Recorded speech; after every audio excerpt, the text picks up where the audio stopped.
Hey, this is Cameron, and welcome to the reaction log. Whoa. Hey, friend of the channel here, Julian Lage, back again. I did one last week. It was on the same video, but I did promise that I would look at some of these topics again. So, just to refresh you on what happened in the last one, Julian Lage, and of course Ricky B over here with his ear hair showing front and center. Get a trim, bro. I'm just kidding, I can't actually see any hair. You guys get really upset when I make fun of him for being old. I feel like I have to keep saying this. Nobody stole your youth. You were once young too. I'm young now, kind of. I'm getting older though. I look terrible, I understand that. You guys tell me that all the time. I kind of always look terrible though. Like when I was 12, my skin looked a little aged. But again, nobody stole your youth. You were once young, now you're old. That happens to everyone. And in fact, you're lucky that you get to be old. I don't know if I'm gonna be old. I might die. Am I allowed to say die on YouTube? I might die if if I'm unlucky. The main point of the last Julian Lage video is that both of these fellows are very into Telecasters. That's this guitar right here. That's not something I'm super familiar with because, let me introduce myself, I'm a classical guitarist here on YouTube. Hey, what does it mean to be a classical guitarist? It means that I will practice tirelessly every day for hours and hours and years, and in the practice room I will freaking kill it. It'll be awesome. And then if I'm ever aware of anybody ever watching me or observing me in some way, my hands will turn into a shaky mess and I turn into a little classical baby. Oh man, I have some things bubbling up right now. I feel like I'm about to cry. Anyways, let's go ahead and jump into this Julian Lage video. And actually, before we do that, let's look at our topics for today. Boom, first one, Triads. Oh my god, we're gonna learn about Triads today, fellas. The Beatles, we're skipping that one. Screw that, man. Belonging. Ugh. I don't know. I don't know if I want to watch that one. Production. I don't know what that means. I don't think we can see the whole title for this one, but playing guitar as a choreographer is probably what it says. That's an interesting one. That's very tied to classical guitar because everything is about the fingering. Fingering is the most important part of your relationship when it comes to classical guitar. Without established fingering, you are lost in your music because you only have one shot to play when you're performing, and if you don't know where your fingers are going, even if you know the notes, you know that you're going to play an A, but you have at least 9 digits that you're playing with. But you have at least 8 digits that you're playing with. So which one are you going to use, you know? We'll probably look at that. Focal dystonia, that's every classical person's nightmare. And also maybe their dream, so the nightmare can finally end. Dude, if I get focal dystonia, I'm going to go back for a master's degree. A second master's degree. I'm in the middle of my first one right now. For computer science or some crap like that. So I can just be a regular person with a regular job. Just kidding. I'm not competent enough to do anything other than literally this right now. And nothing more. And nothing less either. Dystonia, just in general, dystonia, and then more fatigue for the rest of it. We'll probably skim the more fatigue section. Alright, let's start by learning what triads are, because honestly, like, I know what dots on a page are, but I don't really know what a triad is. Hey, email me for guitar lessons, by the way. I don't know what a triad is.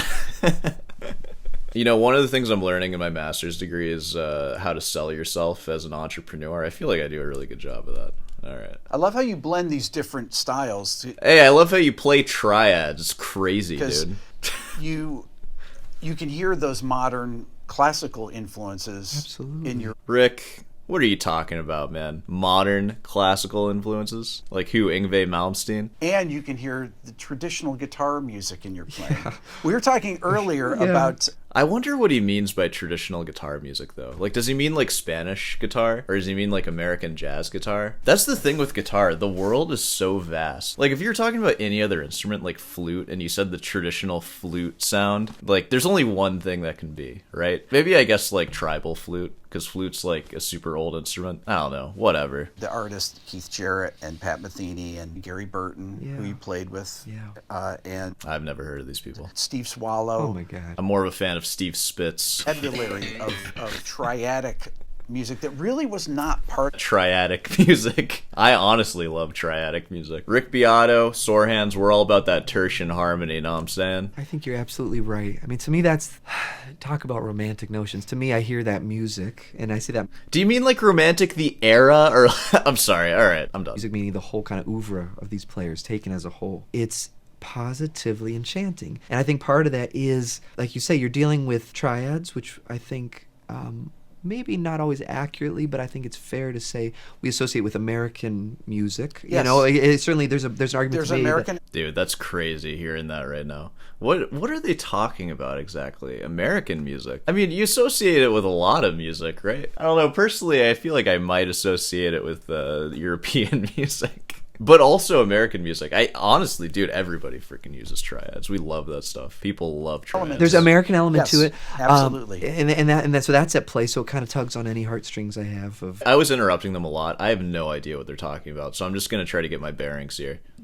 whatever American music and folkloric music, African American traditions. I mean, that's the music we're talking about. Blues. This is the music. Architecturally, there's something that turns it on its head because you have these triadic motion. This is the motion, but you also have these song forms that you, in my opinion, are unorthodox. You take Falling Grace or something. which was really a Steve Pivotal. Swallow tune that was a pivotal tune Yes. that everybody played back in the early 70s in Boston, and it was a stand. Hold on, Falling Grace. We need to hear. This better sound like Schoenberg by how they're talking. I'm not gonna be able to show you very much of this because I'm gonna get copyright striked. Steve Swallow.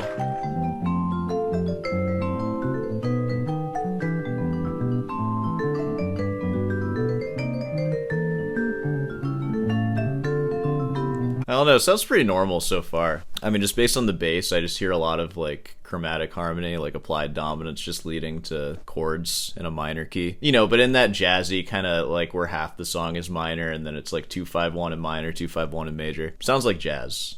I don't know what I'm talking about though, so maybe say that in the comments.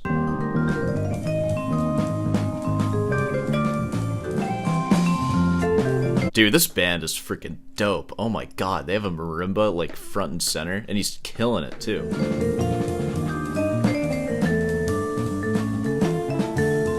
Dude, who even taught this guy to play marimba like this? Because this was back in the 70s. He's a classical marimba player, and he just had some music in his soul. I mean, look at how he's dressed. Shirt tucked in. Good lord. Just walk away from it. Oh my god, dude, that guy's awesome. Alright, it's a bass solo. Let's just skip past this crap. No. Bass solo. What's next? A classical guitar solo? No thanks. Give me that marimba.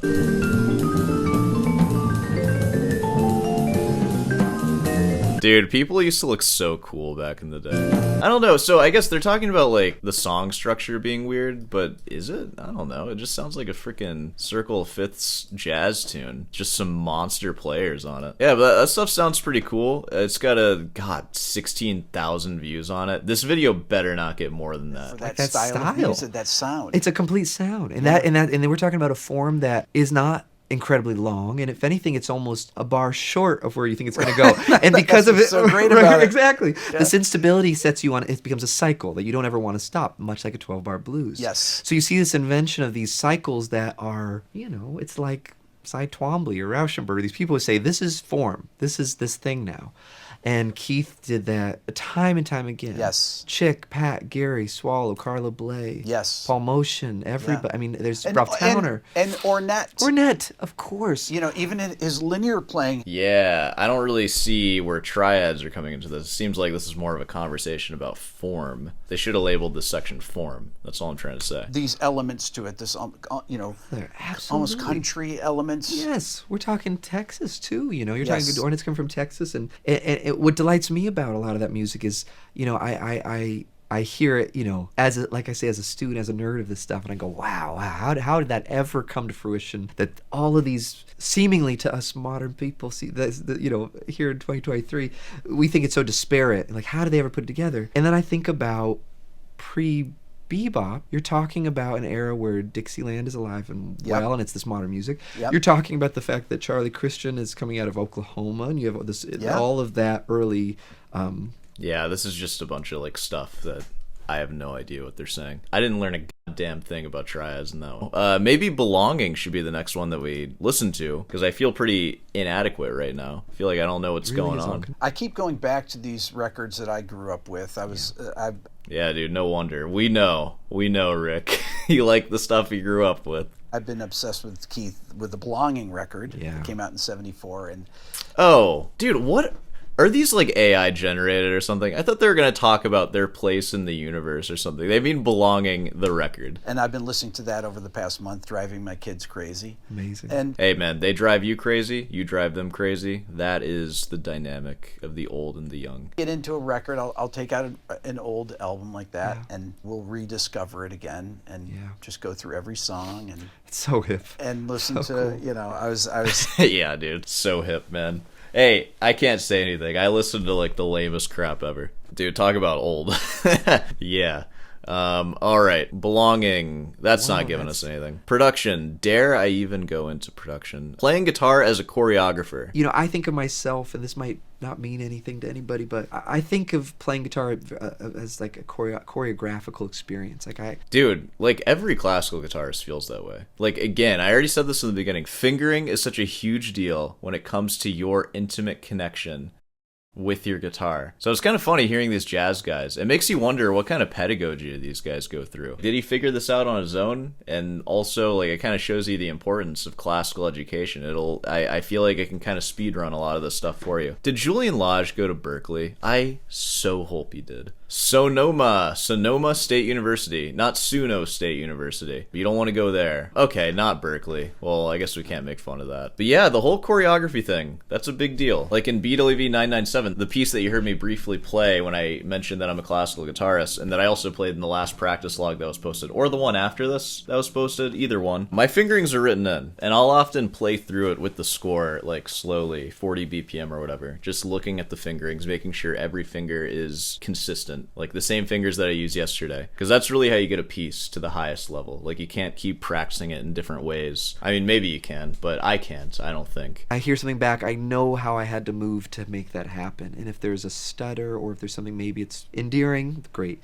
Maybe it's an actual stutter and I want to replace it. But I come at it through movement. Margaret is someone who can hear my movement. So there'll be tunes where we do a take, and if you're talking about notes, pitches, and feelings and rhythms, all this stuff, it was fine. But I know in the control room she would hear that I kind of tripped over myself, or I kind of got locked, or something about my body was not as liberated as I think it can be. And those would be the takes where inevitably we finish them, and you know the band might say, "Oh, that was great. It was great. Yep, with no train wrecks." And she'd go, "One more." And I know exactly what she meant. Thank you. That's what. And then the beautiful thing is there's a flip side to that, where there would be takes where we'd play it. I'd be, you know, kind of thinking, oh, well, there's a landmine I stepped on. I can get through the take. There's a landmine I stepped on. Get through the. Or, you know, it kind of makes me wonder, because I kind of forgot that he's a jazzer. What makes classical music so hard, and especially improvising, like in a classical style, so hard? Like I think I talked about improvising recently in a practice log. The fingerings are so exact, and they're so thought out when you're playing anything, like when you're playing Bach or just any music at all. Like your fingerings are so thought out. Improvising with that kind of precision would be completely impossible. I don't care who you are. There has to be some loss of fingering once you start improvising. So I wonder how that relates to a jazz musician who's improvising melody lines. Like, I guess you could say, like, a lot of them are, like, learned licks and learned, like, triad patterns. Not that we would know. We didn't hear about that. Learned scale patterns and stuff. And I guess you might have stock fingerings for how you'd play them and you just use them. But I don't know. That's not always how it goes, though. Like, sometimes licks just come out of nowhere and you just make it up based on your scales and arpeggios and enclosures and all that. I would love to hear a more in-depth explanation of, like, how you actually go through fingerings and be a choreographer with your hands. I wonder if they'll talk about that. Let's see. We'd finish and she'd say, "You're done." And there's enough trust there that I go, okay, that's why she's on that side of the glass, and that's why I'm over here holding the guitar in this moment. So I do like being around people surrounding myself with people who know, how do I say this, Rick? It's a funny one. I like feeling like they know what's possible with me. They accept when the kind of vulnerability of what I do. And I think that's true of any player, where I think, especially if you're coming from a tradition, of a jazz tradition, of modern jazz tradition, where you're training yourself to be capable and to do it. And there's a proficiency that might set the bar at a level where you don't dip below it necessarily in normal circumstances. That can be dangerous because things can be satisfying but not transcendent. And I definitely try to be around people who try to hold me true to, like, well, that seemed like it pushed you where I've never heard you go before. I thank God. Not just, wow, that was really good. You must be happy. So it's an evolution, Rick. That's true for anything that you do, at least like music. That's what I'm relating it to. That transcendent performance right? The elusive, transcendent performance. I hate performing, and it's just like okay. And I mean, especially I hate it when it's like bad, because that'll happen a lot too. But yeah, that whole idea of like where you play, your worst possible playing, and then you're transcending. It doesn't matter how good you are, reaching the transcending place is hard for everyone because it's rare. That's the thing, like it's rare to get to that place. And it's kind of interesting to see Julian Lage, like he also finds it elusive too, and he needs people in his life to kind of kick him in the butt and make him record stuff again, which is good. You know, surround yourself with people that think that you should do it again. It's a good idea. That's why your mom shouldn't be your producer, because she'll like every take. I've seen you and Margaret play where you'll accompany her. Yeah, sure. And it cracks me up because it's like she's an excellent guitar player too, but it's funny to see you just accompanying her. Yeah, right. Well, yeah, that's how. And I think it's great. It's amazing. I mean, yeah, Margaret. I mean, that's like a big part of jazz, isn't it? Like in the combo, you can't just solo the whole time. You freaking selfish jazzer. What's wrong with you? I don't know if I'd find that weird per se, but all right. Her guitar playing is untouchable. If you watch Margaret play the guitar and sing, it is like watching Neil Young play the guitar and sing, or Joni Mitchell. There are idiosyncrasies that are so connected to the voice. Not to mention, I mean, Margaret comes from a fiddle tradition. I mean, as a young person, I'm sorry to hear that. In old time music, where there is a type of drive and a unrelenting kind of time thing. And despite that, she still managed to play guitar with Julian Lage. Wow. Your circumstances don't define you. Remember that, everyone. That, quite frankly, I've always been insecure about providing for her because I didn't grow up with that tradition. I think I kind of float in a different way, although I can access that, at times. So accompanying her is always a treat because half of me is just terrified. It's just terrified, thinking, God, she could do this so much better than me, and there's other half of me that's just don't do anything stupid that gives away that you're kind of a jazz nerd. No, I think it's so funny to see you in that role though with her, and it's like I think it's great. I had a friend once, I won't say who, the great singer. All right, I think we need to maybe look up a video of him playing with Margaret. Okay, we have a very intimate video here. Oh, they appear to be lovers. Okay, wonderful.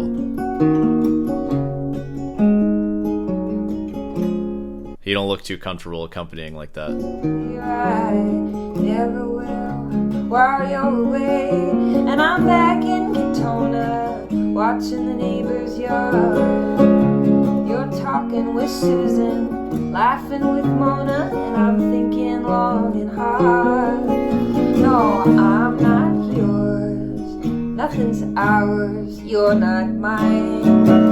I'm at home on my... Yeah, be careful there, jazz nerd.